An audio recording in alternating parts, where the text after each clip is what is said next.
Connecticut. We're ending right now on an entirely different note. We're going to Minnesota. Right. Well, Minnesota Senator Paul Wellstone died 8 years ago this week. He died in a plane crash 11 days before a vote in what had been a tight Senate race. Minnesota Public Radio has just obtained the FBI record of the late senator and found that the FBI had been tracking Wellstone for nearly 30 years, starting in the 1970s after he was arrested in an anti-Vietnam War protest.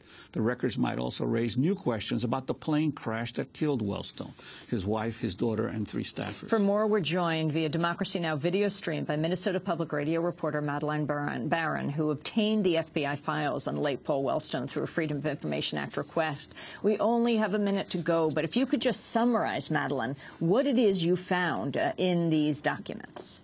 Sure. The documents start in 1970 when Wellstone is arrested for protest against the Vietnam War in Minneapolis. The FBI gets a copy of his fingerprints and puts him into their files, and then they jump to when he received death threats after his vote against the Gulf War resolution right after he takes office in '91. His state director agrees to have the senator's phone tapped, and then they end with the investigation into the fatal crash in 2002. And talk about what they found in this fatal plane crash. What was interesting is that the FBI did pursue some criminal leads in the first 2 days. So, for example, they received a call from someone in Jacksonville, Florida, who claimed that mobsters involved with the trucking industry had disconnected the plane's de-icers. And the office received a threatening postcard the day before.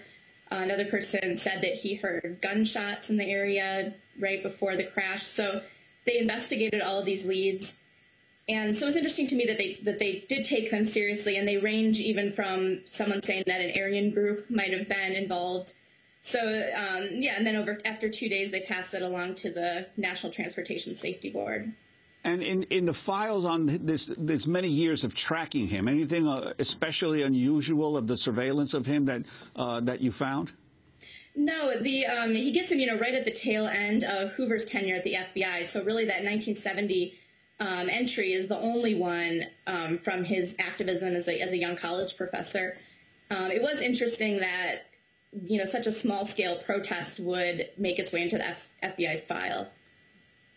Well, Madeleine Baran, last 15 seconds, what you were most surprised by and what you think is the most important headline out of these documents that you received under FOIA request.